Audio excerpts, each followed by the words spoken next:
자, 오늘도 기도하러 오신 여러분 예수님의 이름으로 환영합니다. 함께 기도하겠습니다. 하나님 감사합니다. 저희가 하나님 앞에 기도하기 위해 나옵니다. 저희의 기도를 들어주시고 응답하시는 하나님을 만나는 아침 되게 해 주옵소서. 예수님 이름으로 기도드립니다. 아멘. 예, 오늘은 사도행전 6장 1절부터 7절 말씀입니다. 사도행전 6장 1절부터 7절 말씀입니다. 함께 교독하도록 하겠습니다.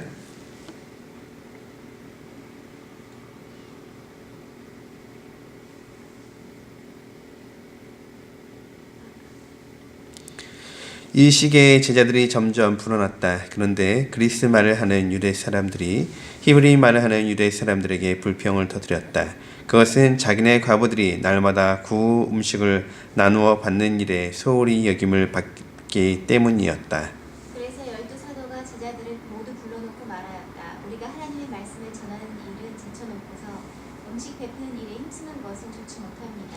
그러니 형제자매 여러분, 신망이 있고 성령과 지혜가 충만한 사람 7을 여러분 가운데서 뽑으십시오. 그러면 그들에게 이 일을 맡기고 우리는 기도하는 일과 말씀을 섬기는 일에 헌신하겠습니다.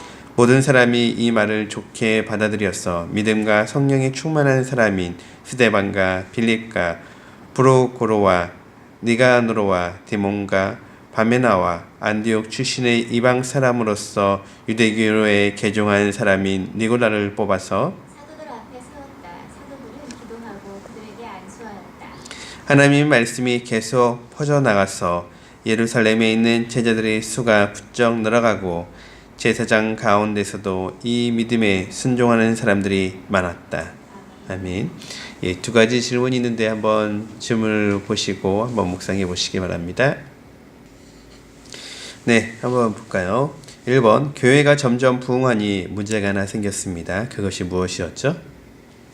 그리스 말을 하는 유대인들 과부가 계속 구제에 빠지게 되었습니다. 네, 교회 안에 두 가지 그룹이 있었죠. 유대교 출신들의 유대인들 출신의 히브리어를 하고 있는 유대인이 있었고, 그 다음에 당시에 헬라어를 하고 있는 유대인이 있었는데, 헬라어를 하고 있는 유대인들 가운데서 과부들을 위한 구제가 있었는데 그 구제에서 빠지게 되었어요.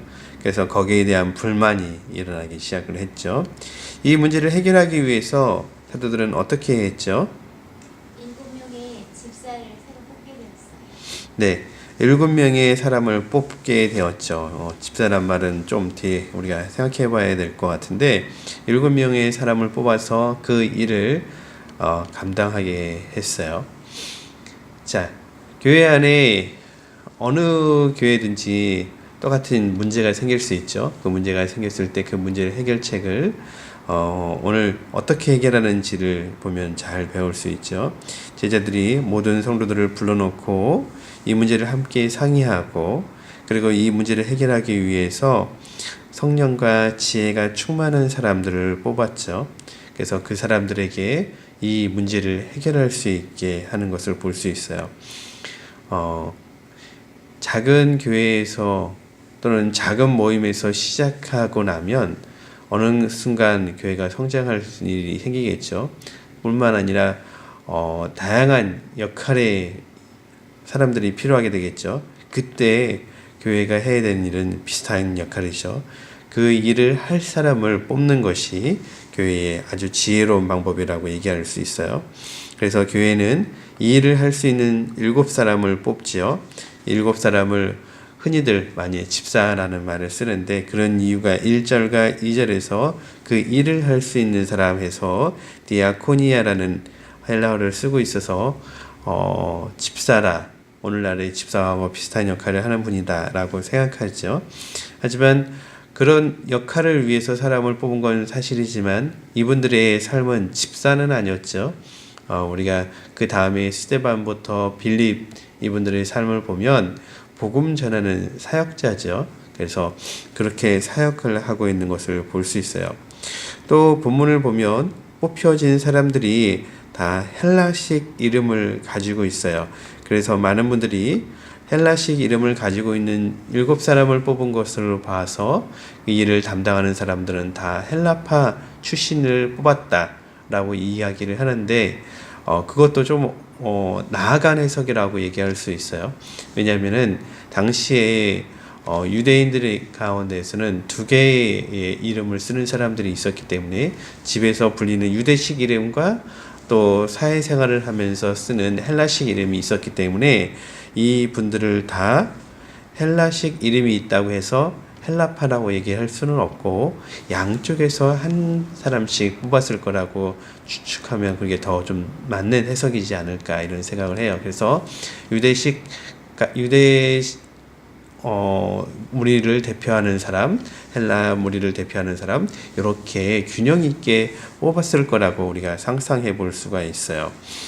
이 문제를 해결하기 위해서 교회가 함께 기도하고 일할 수 있는 사람을 뽑았죠. 그러고 나서 이 문제가 자연스럽게 해결되었고 7절에 보면 하나님의 말씀이 계속 퍼져나가서 예루살렘에 있는 제자들의 수가 부쩍 늘어가고 제사장 가운데서도 이 믿음에 순종하는 사람들이 많았다라고 얘기하죠. 예, 계속 성도가 늘어나는 이야기를 했지만 제사장 가운데에서 돌아오는 사람들이 있었다는 이야기를 오늘 또 처음 기록한 것을 볼 수 있어요. 이런 것을 보면 교회는 어떻게 진행되냐면 목회자 한 사람이라든지 지도자 한 그룹으로 이루어지는 것이 아니라 교회는 다양한 사람들이 힘을 모을 때 힘있게 진행되어지고 교회가 부흥한다는 사실을 엿볼 수가 있는 것 같아요. 우리 교회가 앞으로 나가야 할 방향에 대한 가이드라인을 제시하고 있는 것이기도 하죠.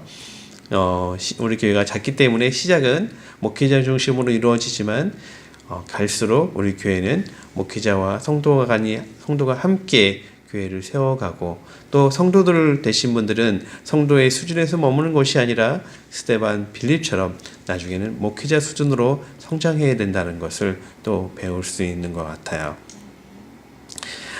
교회에 문제가 있을 때, 우리 안에 문제가 있을 때 그 문제를 해결해 주시는 하나님 앞에 나아가서 함께 기도하고 함께 힘을 모은다면 그 문제는 자연스럽게 해결될 수 있다는 것이 오늘 말씀을 통해서 우리가 배울 수 있는 교훈인 것 같아요. 우리가 삶의 처지에서 우리가 있는 곳에서 문제가 생겼다. 그러면 우리가 함께 해결한다. 이런 마음을 가지면 참 좋겠습니다. 기도하겠습니다.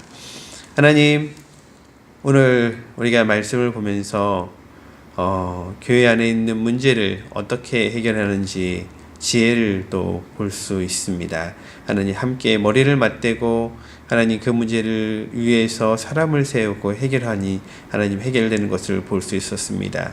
하나님 우리 교회가 지금은 작지만 우리가 커지면서 우리 교회 안에도 여러 가지 어려움들이 생길 텐데 그때 힘을 모아서 함께 지혜롭게 성령이 충만한 사람들과 함께 해결하게 해 주옵소서. 예수님 이름으로 기도드립니다. 아멘.